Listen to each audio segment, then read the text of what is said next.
If you think you've seen it all when it comes to European culture, wait until you step foot in Poland. From cozy customs to head-scratching habits, there are a few things that might catch you totally off guard. Whether you're planning to move, travel, or just curious about life in Poland, some of these everyday norms might have you doing a double take.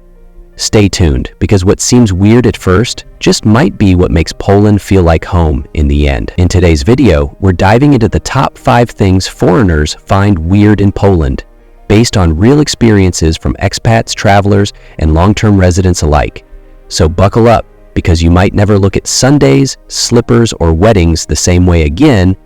Let's start with something that will hit you the moment you walk into someone's home.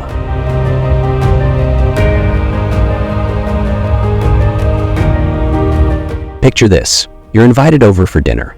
You ring the bell, the host opens the door, and as you walk in, you step inside without thinking. But before you make it 5 feet, someone politely, or not so politely, asks you to take your shoes off. You look around and see a whole row of footwear neatly lined up in the hallway, and beside it, a basket full of slippers. Yes, actual slippers. In Poland, wearing shoes inside someone's home is a huge no-no. It's not just a preference, it's an unspoken rule. Even contractors and delivery people will often be expected to either remove their shoes or wear protective shoe covers. And it gets better. If you're a guest, you'll often be offered a pair of indoor slippers. It doesn't matter if you're 5 years old or 50. Some families have a whole collection just for guests. At first, it can feel a bit awkward walking around someone else's home in borrowed slippers, but honestly, it starts to feel pretty cozy, especially in winter when the floors are cold and the snow outside is relentless. This practice comes from a deep respect for the home as a clean, sacred space. The outside world is dirty, literally and metaphorically, so the moment you cross that threshold, you're expected to leave the outside, well, outside. Let's talk about name days, or imieniny, as they're called in Polish. This one catches a lot of foreigners off guard. You're chatting with a Polish friend and suddenly someone wishes them happy name day. What? You start wondering if you missed their birthday. But no, this is something completely different. In Poland, every day of the year is assigned to specific first names, based on the Catholic calendar and saint feast days. If your name is Anna, for example, your name day is July 26th. If your name is Peter, that's Peter, then your day is June 29th. People celebrate their name day similarly to a birthday. There are greetings, small gifts, flowers, chocolates, and sometimes even a party. And yes, coworkers might bring you cake at the office. For some older generations, especially in more traditional households, name days are even more important than birthdays. As a foreigner, it's both charming and confusing. You might get congratulated for having a name which feels odd, but it's all part of the rhythm of Polish life. Once you start remembering your friends' name days, you'll feel like you've unlocked a secret level of cultural integration. And don't worry, there are Polish calendars that list all the names by date, so you won't forget.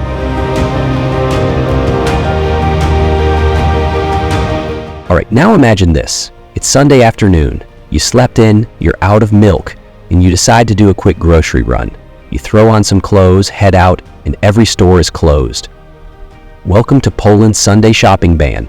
Introduced in 2018 and expanded over time, the law restricts most commercial activity on Sundays. That means supermarkets, malls, and big chain stores are closed. And we're not just talking about Christmas Day or Easter. This happens almost every week. There are exceptions. For example, small family-run shops can stay open, and there are a few trading Sundays each year. But if you're coming from the UK, the US, or most of Western Europe, where Sunday is just another shopping day, this can be a huge adjustment. Some foreigners love it. They say it gives Sundays a slower, more relaxed feel. Others find it frustrating, especially when they run out of essentials. Either way, you'll quickly learn to plan your weekend shopping ahead of time. Pro tip, Saturday evenings at Polish supermarkets can feel like a pre-apocalypse rush. Everyone's stocking up. Culturally, the law is tied to Catholic values and family life. Sundays are for church, rest, and time with loved ones, not consumerism. Whether you agree with it or not, it definitely sets the pace of life here.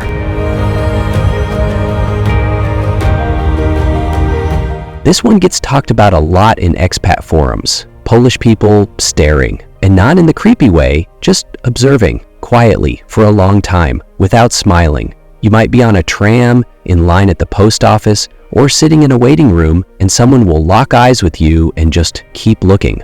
No nod, no grin, just a blank stare.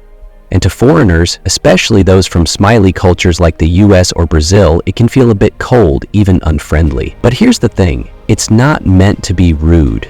In Polish culture, public spaces are not for socializing. People keep to themselves, and smiling at strangers isn't really a thing. It doesn't mean they're angry, it just means you exist, and they're noticing. Once you break the ice, though, it's a completely different story. Poles can be some of the warmest, most generous people you'll meet. But in public, especially in big cities, there's a quiet seriousness that can take time to adjust to. So next time someone gives you a long, expressionless look on a bus, don't panic. You're not being judged. You're just part of the scenery.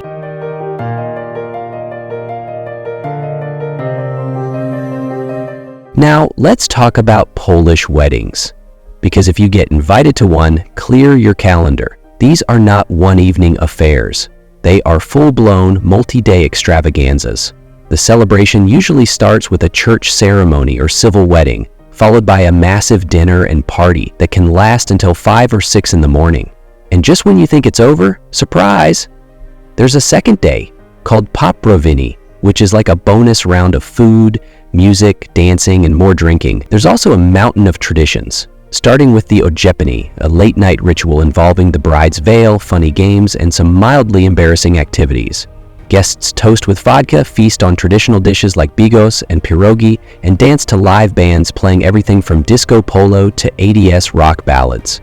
Foreigners are often blown away not just by the length of the celebration, but by how much food and alcohol is served. There are no dry weddings in Poland. If you don't drink, someone will still try to pour you a shot just to be polite. It's intense, it's chaotic, and it's unforgettable.